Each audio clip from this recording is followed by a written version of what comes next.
राधे राधे दोस्तों, आज हम लोग जो 2026 के जो पूर्वावलोकन इकोनॉमिक्स कर रहे थे, उसका हम लोगों ने कल स्टार्ट कर दिया था रोजगार एवं कल्याणकारी योजना। कल बीच में मैक बंद होने की वजह से जो है 22 क्वेश्चन तक ही हम लोग कर पाए थे। उसके आगे हम लोगों ने छोड़ दिया था। चलिए आज हम लोग 22 क्वेश्चन स्टार्ट करते हैं, क्योंकि 22 के क्वेश्चन में हमको लगता है आवाज ही नहीं थी, तो हम लोग ध्यान भी नहीं दिया। चलिए हम लोग करते हैं, और मैं क्षमा मांगती हूँ कि कल एक दो क्वेश्चन में आवाज बंद हो गई थी। तो मैंने मैक बंद किया और पता नहीं कैसे वो चालू तो किया, लेकिन वो हुआ ही नहीं। चलिए हम लोग अगला 22वें क्वेश्चन देखते हैं। तो बिना किसी देरी के, राष्ट्रीय ग्रामीण स्वास्थ्य मिशन के संदर्भ में प्रशिक्षित सामुदायिक स्वास्थ्यकर्ता आशा के कार्य निम्नलिखित में से कौन से हैं? चलिए देखते हैं। पहला ऑप्शन है स्त्रियों को प्रसव पूर्व देखभाल जांच के लिए स्वास्थ्य सुविधा केंद्र साथ ले जाना, बिल्कुल ये था। गर्भ व्यवस्था की प्रारंभिक सूचना के लिए गर्भावस्था परीक्षण किट प्रयोग करना, ये भी था। अगला है पोषण एवं प्रशिक्षण के विषय में सूचना देना, ये भी था। उपरोक्त में से तीनों थे। बच्चों का प्रसव कराना उनका काम नहीं है, ये हॉस्पिटल का काम है। तो ये ए और बी और तीनों थे। अगला प्रश्न देखते हैं, जल्दी देखते हैं। स्वास्थ्य और परिवार कल्याण मंत्रालय के यूविन पोर्टल के बारे में निम्नलिखित में से कौन सा सही नहीं है? तो इनमें से सारे सही हैं, इसलिए डी ऑप्शन होगा, क्योंकि उसके अंतर्गत यह क्यूआर आधारित ई टीकाकरण प्रमाण पत्र प्रदान करता है, बिल्कुल करता है। ये माता पिता और बच्चों के लिए आयुष्मान भारत स्वास्थ्य खातों के निर्माण की सुविधा प्रदान करता है, बिल्कुल ये करता है। और ये 11 क्षेत्रीय भाषाओं में भी उपलब्ध है। ये पोर्टल है जो 11 क्षेत्रीय भाषाओं में उपलब्ध है। आप चाहें तो ये बीपीएससी 2025 में पूछा गया था, आप चाहें तो इसकी व्याख्या पढ़ सकते हैं। बाकी जितने भी इसका कोर कंसेप्ट था, ये हम लोगों ने देख ही लिया है। अगला प्रश्न देखते हैं। राष्ट्रीय स्वास्थ्य नीति की घोषणा हुई, तो ये हुई थी 1983 में। नई स्वास्थ्य नीति 2017 घोषित है। अगला प्रश्न देते हैं। राष्ट्रीय स्वास्थ्य नीति 2017 ने स्वास्थ्य में सुधार के लिए 7 प्राथमिकताओं वाले क्षेत्रों का समन्वित क्रियान्वयन की पहचान की। दिए गए विकल्पों में से कौन सा 7 प्राथमिकता वाले क्षेत्रों के अंतर्गत नहीं आता है? तो उसके अंतर्गत नहीं आता अन्नपूर्णा योजना, बाकी यात्री सुरक्षा, निर्भया नारी और स्वच्छ भारत अभियान, ये तीनों थे। चलिए इसके हम लोग इसकी व्याख्या में देख लेते हैं। 7 वे कौन कौन से थे? ये 7 थे। स्वच्छ भारत मिशन, संतुलन गुणकारी आहार और नियमित व्यायाम, तंबाकू शराब और नशीले पदार्थों से निपटना, यात्री सुरक्षा, रेल और सड़क यातायात दुर्घटना के कारण होने वाली मृत्यु की रोकथाम, निर्भया नारी महिला उत्पीड़न के विरुद्ध कार्यवाही, कार्यस्थल पर तनाव में कमी और सुरक्षा में सुधार। 7वां है आंतरिक एवं बाह्य वायु प्रदूषण को कम करना। अगला प्रश्न देखते हैं। अगला प्रश्न, इस प्रश्न को हम लोग काट देते हैं क्योंकि ये करंट से संबंधित था, इसलिए नहीं देखते हैं हम इसके। ऐसे अगला प्रश्न, राष्ट्रीय स्वास्थ्य नीति, ये तो हम लोगों ने देख ही लिया था, ये भी देख लिया था, इसे भी नहीं देखते हैं। इसकी व्याख्या पढ़ लेते हैं। सिर्फ व्याख्या है। प्रश्नकाल, भारत में जन्म पर जीवन प्रत्याशा पुरुष ये तब था जब पूछा गया था। वर्तमान में देख लेते हैं। आर्थिक समीक्षा 2025-26 के अनुसार वर्ष 2019 और 23 में के दौरान भारत में जन्म पर जीवन प्रत्याशा थी 70 वर्ष, और लगभग पुरुष की 78 और महिलाओं की 72। अब मानव विकास रिपोर्ट 2025 के अनुसार वर्ष 2023 में महिलाओं एवं पुरुष की जन्म में जीवन प्रत्याशा कितनी थी? 73.6 वर्ष और 70.5 वर्ष, जबकि समग्र रूप से कितनी थी? 72 वर्ष। इसको याद रखिएगा। अगला प्रश्न देखते हैं हम लोग। निम्नलिखित में से कौन सा राष्ट्रीय पोषण मिशन नेशनल न्यूट्रिशन मिशन के न्यूट्रिशन मिशन के उद्देश्य हैं? चलिए उद्देश्य देख लेते हैं। पहला है गर्भवती महिलाओं तथा स्तनपान कराने वाली माताओं में कुपोषण से संबंधित जागरूकता उत्पन्न करना, बिल्कुल इसका ये उद्देश्य था। दूसरा है छोटे बच्चों, किशोरियों तथा महिलाओं में अल्प रक्तता की घटना को कम करना, बिल्कुल ये भी था, इसलिए ए और दोनों होगा। और ये तो तीसरा और चौथा ये नहीं होंगे, ए और दो दोनों होंगे। अगला प्रश्न देख लेते हैं।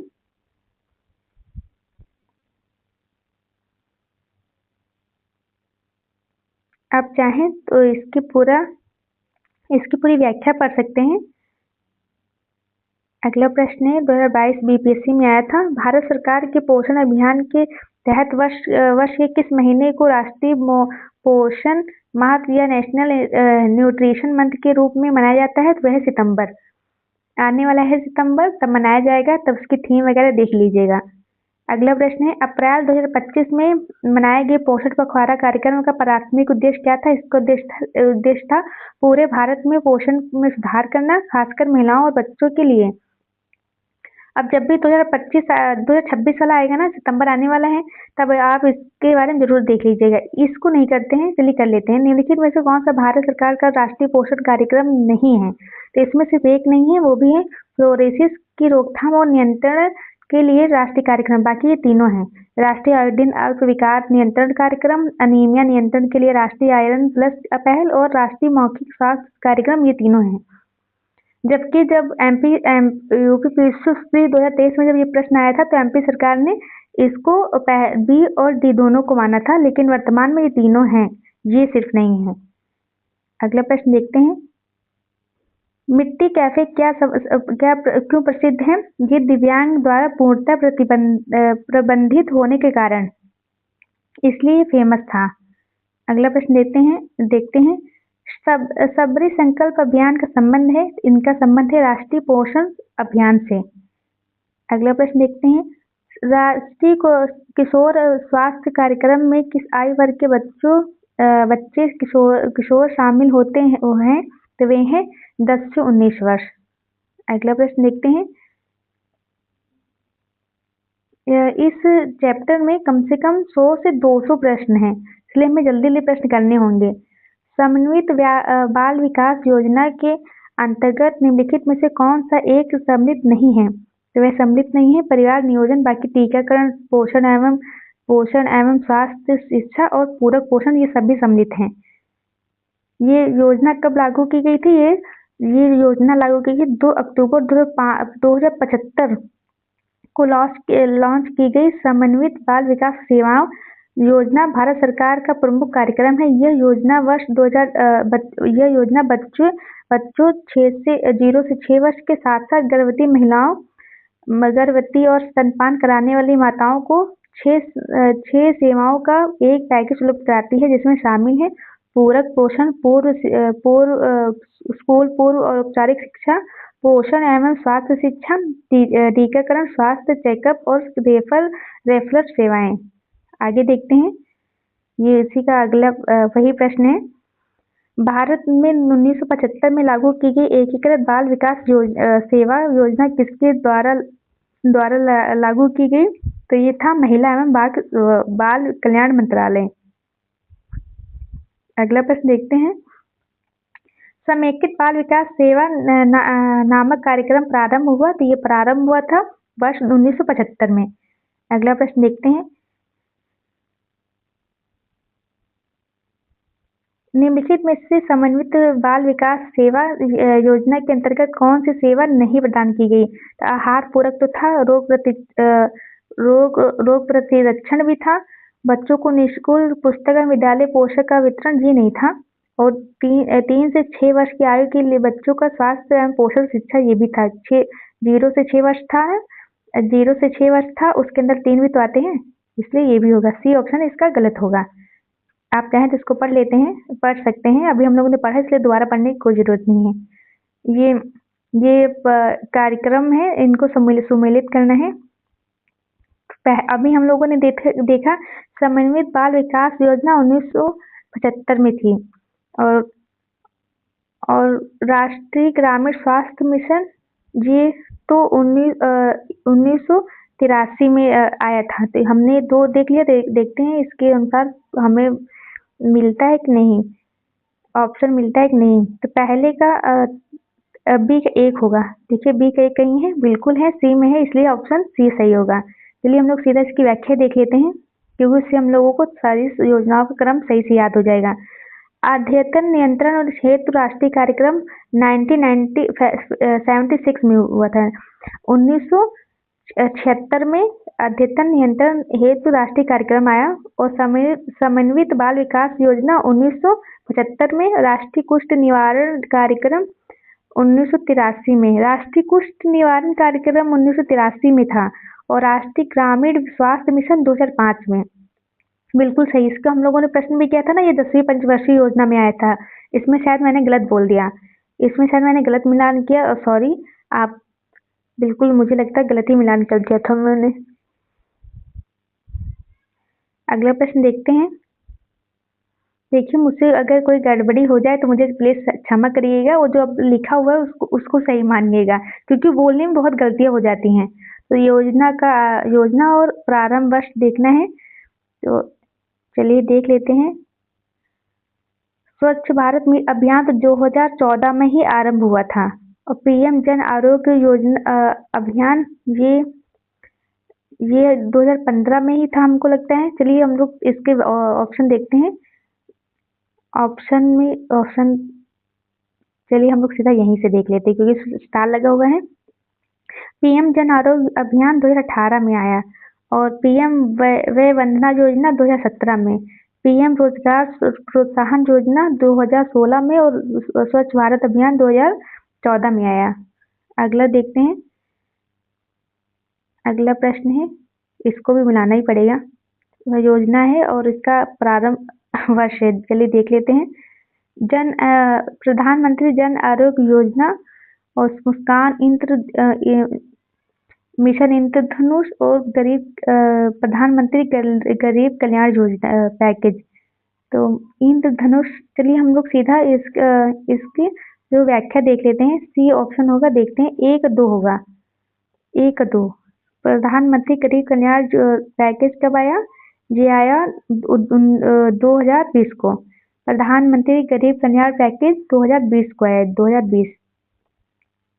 मुस्कान स्कीम 2021, मुस्कान स्कीम 2021। इंद्रधनुष मिशन ये आया इंद्रधनुष 2014 को आया और प्रधानमंत्री जन आरोग्य योजना 2018।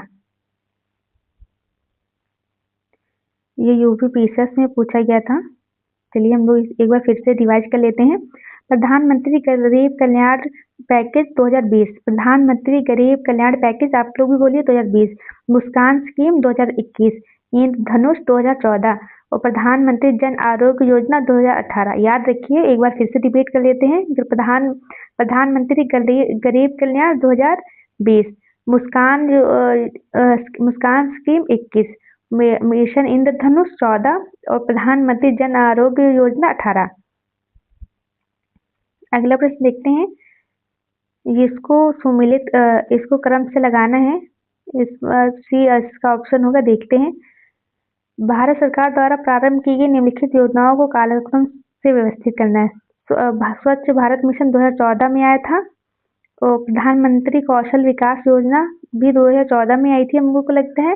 फिर उसके बाद प्रधानमंत्री महिला सशक्तिकरण केंद्र, फिर उसके बाद प्रधानमंत्री गरीब कल्याण योजना। इसलिए ऑप्शन सी सही है। इसके हम लोग डेट सहित व्याख्या देख लेते हैं। सबसे पहले आया स्वच्छ भारत मिशन। स्वच्छ भारत मिशन 2 अक्टूबर 2014। प्रधानमंत्री कौशल विकास योजना 15 जुलाई 2015। 15 जुलाई 2015 को क्या था? प्रधानमंत्री कौशल विकास योजना। आप मेरे साथ बोलिए, 15 जुलाई 2015 को क्या था? प्रधानमंत्री कौशल विकास योजना। स्वच्छ भारत मिशन कब आया? 2 अक्टूबर 2014। आंख बंद करके बोलिए, प्रधानमंत्री गरीब कल्याण योजना कब आई? वर्ष 2016 में। प्रधानमंत्री गरीब कल्याण योजना कब आई? वर्ष 2016 में। प्रधानमंत्री महिला शक्ति केंद्र योजना कब आई? नवंबर 2017 में। इसको याद कर लीजिए, दोबारा भी पूछा जा सकता है, क्योंकि यूपीपीएससी में ऐसे क्वेश्चन इतने आते हैं, कुछ कहने को नहीं। प्रतिभाशाली के प्रारंभिक पेशेवरों के लिए गतिशीलता व्यवस्था योजना के संदर्भ में निम्नलिखित में से कौन सा सही है? सही देखना है क्या है। यह भारत में ऑस्ट्रेलिया के बीच एक द्विपक्षीय ढांचा था, बिल्कुल ये था। इस योजना में अध्ययन के विशिष्ट छात्रों में ज्ञान और कौशल वाले सभी भारतीय स्नातकों 18 से 30 वर्ष की आयु के 2 वर्ष तक ऑस्ट्रेलिया में रहने और काम करने की पेशकश की जाएगी। दोनों ही की गई थी, इसलिए ए और बी दोनों होगा। डी ऑप्शन सही होगा। अगला प्रश्न देखते हैं। ये रहा इसका पूरी व्याख्या, आप चाहे तो पढ़ सकते हैं। ये करंट में था इसलिए 2024 में पूछा गया था। अगला प्रश्न है, निम्नलिखित में से किस केंद्रीय मंत्रालय ने हाल ही में 2022 में युवा 2.0 योजना का शुभारंभ किया? तो वे थे शिक्षा मंत्रालय। शिक्षा मंत्रालय द्वारा 2 अक्टूबर 2022 में कौन सा कार्यक्रम था? युवा 2.0 योजना शुभारंभ की गई। आप चाहें तो आप इसको पूरा पढ़ सकते हैं। ये लीजिए, आप लोग रोक के पूरा पढ़ लीजिएगा। अब तो तीन भी लॉन्च हो गई है। 11 मार्च 2025 को पीएम युवा 3.0 लॉन्च किया गया। पीएम युवा 3 की थीम है राष्ट्र निर्माण में प्रवासी भारतीयों का योगदान, भारतीय ज्ञान प्रणाली तथा आधुनिक भारत के निर्माता। अगला प्रश्न देखते हैं, निम्नलिखित में से कौन सी योजना कौशल विकास से संबंधित है? ये संबंधित स्ट्राइप भी है, श्रेय भी है, संकल्प भी है, बाकी स्ट्राइड नहीं थी। ये तीनों हैं, तो इसका ऑप्शन होगा बी। अगला प्रश्न देखते हैं,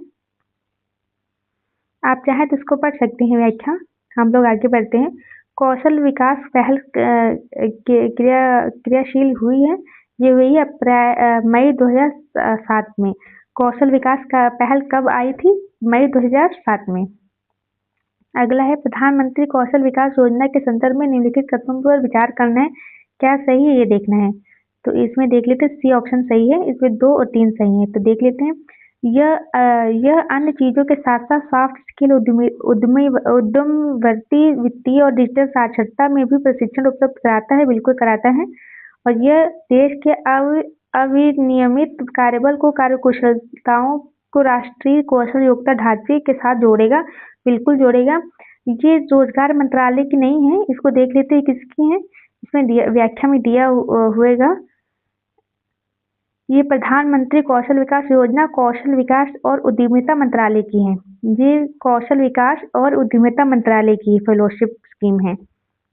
अगला प्रश्न देखते हैं, पूर्व अधिगम की मान्यता स्कीम का कभी कभी समाचारों में किस संदर्भ में उल्लेख किया जाता है? देख लेते हैं किस संदर्भ में उल्लेख होता है। इसका ऑप्शन पहले देखते हैं, फिर इसको आगे पढ़ेंगे।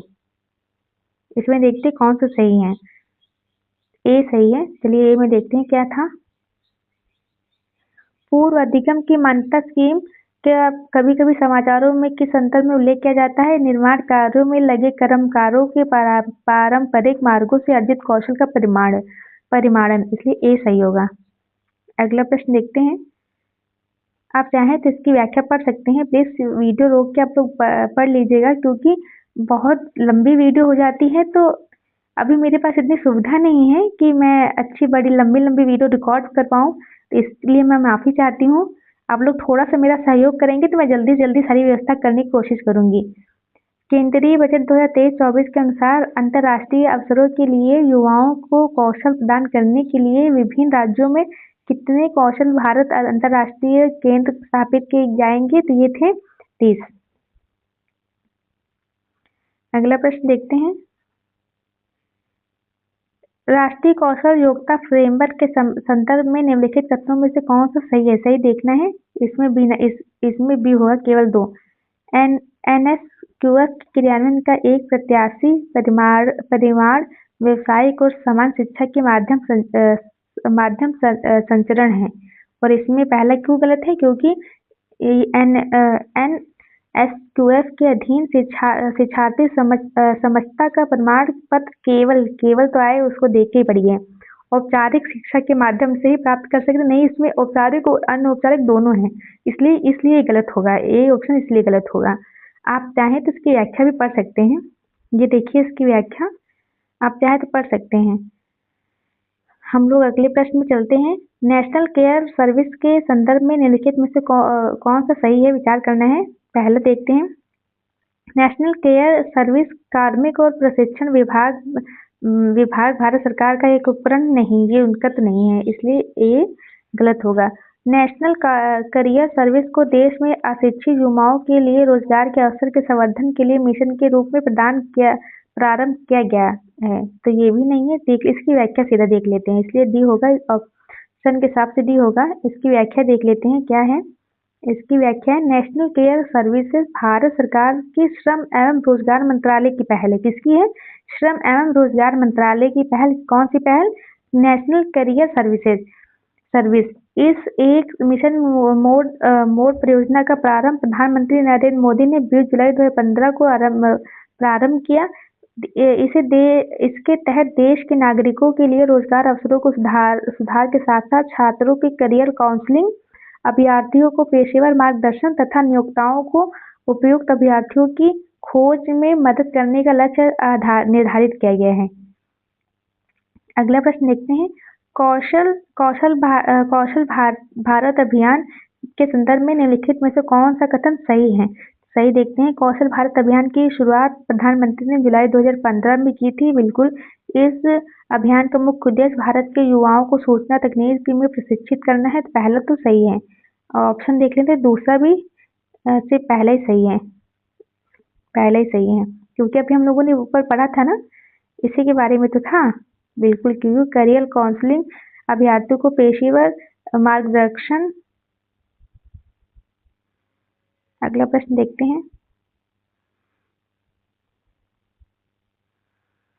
ये रहा, इसको हम लोग पूरा इसकी व्याख्या देख लेते हैं। प्रधानमंत्री द्वारा कौशल भारत अभियान जुलाई 2015 में लॉन्च किया गया था। इस अभियान के तहत कौशल विकास एवं उद्यमिता मंत्रालय का उद्देश्य दीर्घावधि तथा अल्पकालिक प्रशिक्षण के माध्यम से युवाओं को नियोजनीय कौशल से संपन्न करना है। ये करण से संबंधित प्रश्न है, इसलिए इसको नहीं देखते हैं। अगला प्रश्न देखते हैं हम लोग। भारत में सबसे बड़ा माने जाने वाले वैश्विक कौशल पार्क को आधारशिला जुलाई 2017 में रखी गई। भारत में सबसे बड़ा माने जाने वाला वैश्विक कौशल पार्क की आधारशिला जुलाई 2017 में रखी गई थी। वो रखे गए थे भोपाल मध्य प्रदेश में। अगला प्रश्न देखते हैं। विश्व युवा दिवस 2021 का विषय थीम क्या थी? तो 2021 की नहीं देखी थी, क्योंकि उसको याद करके कोई फायदा नहीं, क्योंकि आएगा नहीं। 2025 का देख लेते हैं। 2025 की क्या थी? कृत्रिम बुद्धिमत्ता एवं डिजिटल कौशल के माध्यम से युवाओं का सशक्तिकरण। अब जो 2026 में क्या है वो आप लोग बताइएगा। भारत सरकार द्वारा अक्टूबर 10, 2019 को प्रतिभाशाली बच्चों के कौशल समृद्धि के प्रोत्साहन हेतु प्रारंभ किया गया राष्ट्रीय कार्यक्रम है, वो था ध्रुवा। 10 अक्टूबर 2019 को तत्कालीन केंद्रीय मानव संसाधन विकास मंत्री रमेश पोखरियाल निशंक ने प्रधानमंत्री नवाचार शिक्षा कार्यक्रम ध्रुव का शुभारंभ किया। अगला प्रश्न है। अटल नवोन्मेष मिशन किस विभाग की प्रमुख पहल है? वे थी नीति आयोग की पहल थी, अटल नवोन्मेष मिशन। अगला प्रश्न देखते हैं। अटल नवोन्मेष इनोवेशन मिशन किसके अधीन स्थापित किया गया था? वो था नीति आयोग। अगला प्रश्न देखते हैं। निधि कार्यक्रम के संदर्भ में निम्नलिखित में से कौन से कथन सही हैं?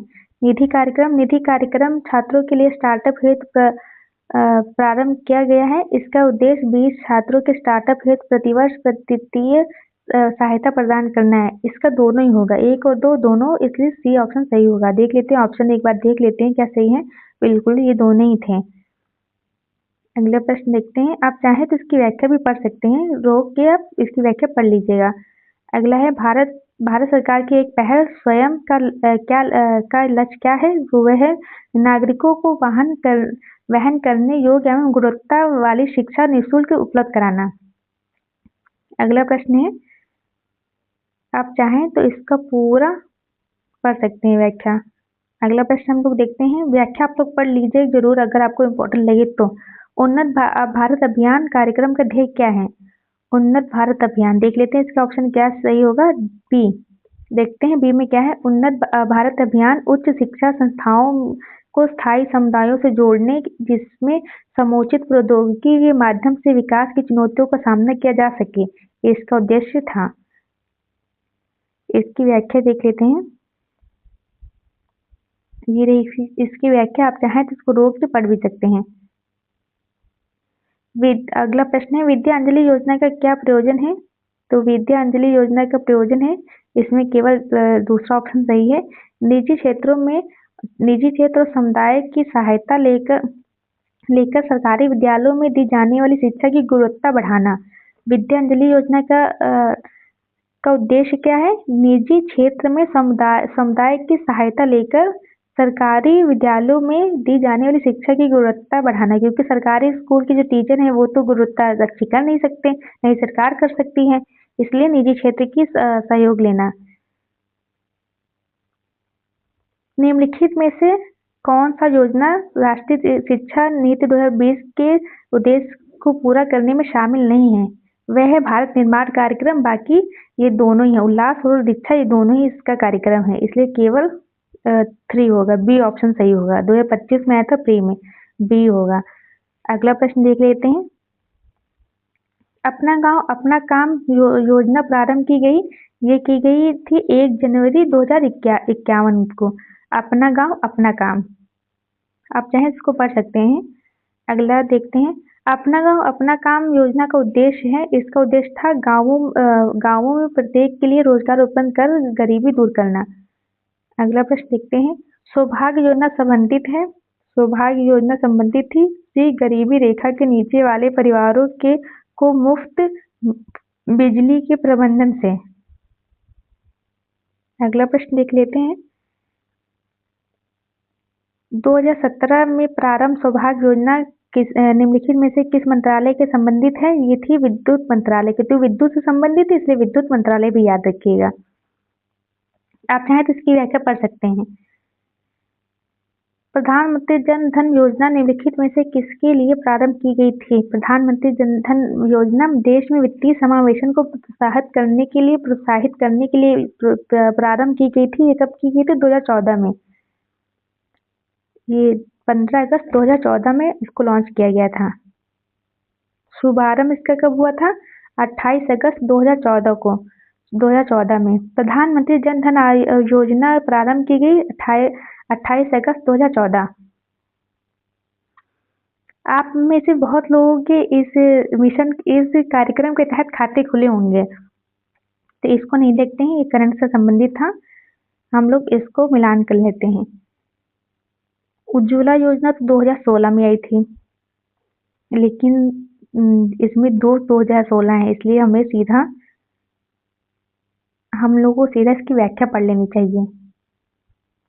चलिए देखते हैं, प्रधानमंत्री आवास योजना ग्रामीण ये कब आई थी? 20 नवंबर 2016। प्रधानमंत्री आवास ग्रामीण योजना 20 नवंबर 2016।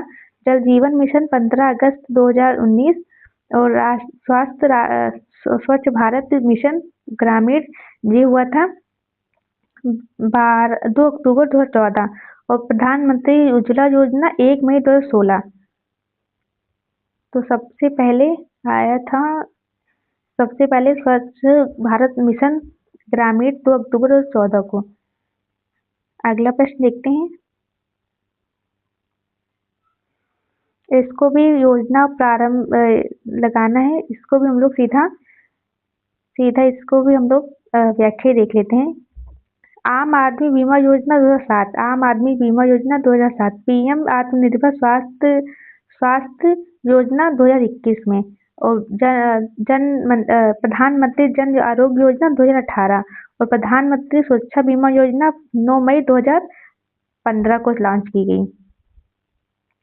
अगला प्रश्न है, इसको भी 1 2 3 करके ही लगाना होगा, तो इसमें स्टार दिया हुआ है, सीधा हम लोग इसकी व्याख्या देख लेते हैं। सुकन्या समृद्धि योजना 22 जून 2015। अटल मिशन योजना कब प्रारंभ की गई? 9 मई 2015। सुकन्या समृद्धि योजना 22 जनवरी 2015 और फिर अटल पेंशन योजना उसके बाद आई 9 मई 2015। मेक इन इंडिया 25 सितंबर 2014 और प्रधानमंत्री जन धन योजना 28 अगस्त 2014। देखिए याद कर लेते हैं फिर से। सबसे पहले आई प्रधानमंत्री जन धन योजना 28 अगस्त 2014, उसके बाद मेक इन इंडिया 25 सितंबर 2014। फिर आया सुकन्या समृद्धि योजना 22 जनवरी 2015। फिर अटल पेंशन योजना 9 मई 2015। याद कर लीजिए, क्योंकि यूपी पीसीएस में तो ऐसे ही प्रश्न पूछे जाते हैं। मुझे तो ऐसे प्रश्न में बहुत दिक्कत होने लगती है कि इतना कैसे याद करे कोई। फिर से देखिए, वही प्रश्न आया, ये भी यूपी पीसीएस 2017 का ही है। ये नहीं सुधरेंगे कभी, ऐसे ही प्रश्न देंगे। निम्नलिखित योजना पर विचार करते हुए हमें कालक्रम अनुसार देखना है। तो जनधन योजना अभी हम लोगों ने देखा था, 2014 में आई थी। पहला तो सही है। फिर उसके बाद digital gender Atlas for advancing girl education in India, देखते हैं वो कब आई थी। मुद्रा योजना 2015 में आई। मुद्रा योजना 8 अप्रैल 2015। याद कर लीजिए, मुद्रा योजना 8 अप्रैल 2015। प्रधानमंत्री सुरक्षा बीमा योजना 9 मई 2015। और प्रधानमंत्री जन धन योजना आई थी 28 अगस्त 2014। और डिजिटल जेंडर एटलस ये आई थी 9 मार्च 2015। आप लोग इसको एक बार फिर से पढ़ लीजिएगा, क्योंकि यूपी पीसीएस से पेपर दे रहे हैं तो इसको तो पढ़ ही जाइए, क्योंकि आप देख रहे हैं ना कितने सारे क्वेश्चन ऐसे ही आए हैं। इनको पता नहीं क्या अच्छा लगता है, क्यों अच्छे लगते हैं ऐसे प्रश्न। इसी तरीके के प्रश्न हम लोग के एग्जाम में बहुत गलत होते हैं। अटल ज्योति योजना 2013 के अंतर्गत ग्रामीण कृषि क्षेत्र को कितने न्यूनतम घंटे बिजली देने का प्रावधान किया गया था? तब 10 किया गया था।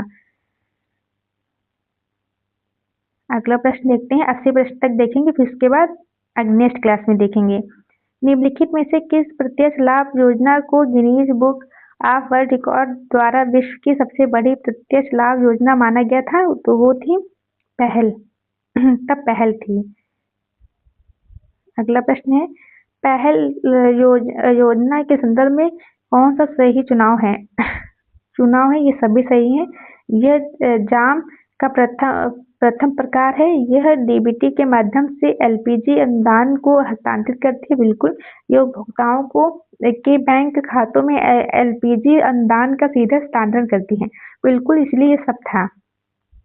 आप चाहें तो इसको पढ़ भी सकते हैं। जैन का मतलब है जनधन, आधार एवं मोबाइल। अगला प्रश्न देखते हैं। चलिए इसको सोचिए, एक को सोचिए, दो से मिलाना है। नई रोशनी, ये नई रोशनी जो है महिला सशक्तिकरण से संबंधित है। दिशा संबंधित है सूचना प्रौद्योगिकी के प्रशिक्षण से। और प्रधानमंत्री जनधन योजना ये वित्तीय समावेशन से संबंधित थी। और स्वावलंबन योजना नई पेंशन प्रणाली से संबंधित है। इसका आप चाहें तो इसकी व्याख्या पढ़ सकते हैं, बाकी इसका ऑप्शन सी सही होगा। आप लोग चाहें तो इसकी व्याख्या पढ़ सकते हैं। ये रही व्याख्या, आप लोग वीडियो को रोकिए और पढ़ लीजिए। अगला प्रश्न देखते हैं, स्वावलंबन योजना प्रारंभ की गई थी, तो ये की गई थी 2010 को। ये क्यों की गई थी? श्रमिकों हेतु कामगारों हेतु भारत सरकार द्वारा स्वावलंबन योजना प्रारंभ की गई थी। असंगठित जो श्रमिक थे। अगला प्रश्न है, प्रधानमंत्री उज्ज्वला योजना के बारे में निम्न कथनों पर विचार कीजिए।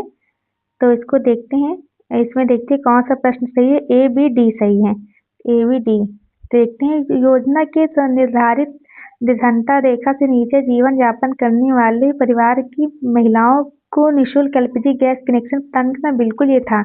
आपने 2016 में देखा होगा कितने लोगों को गैस मिली थी। योजना के अंतर्गत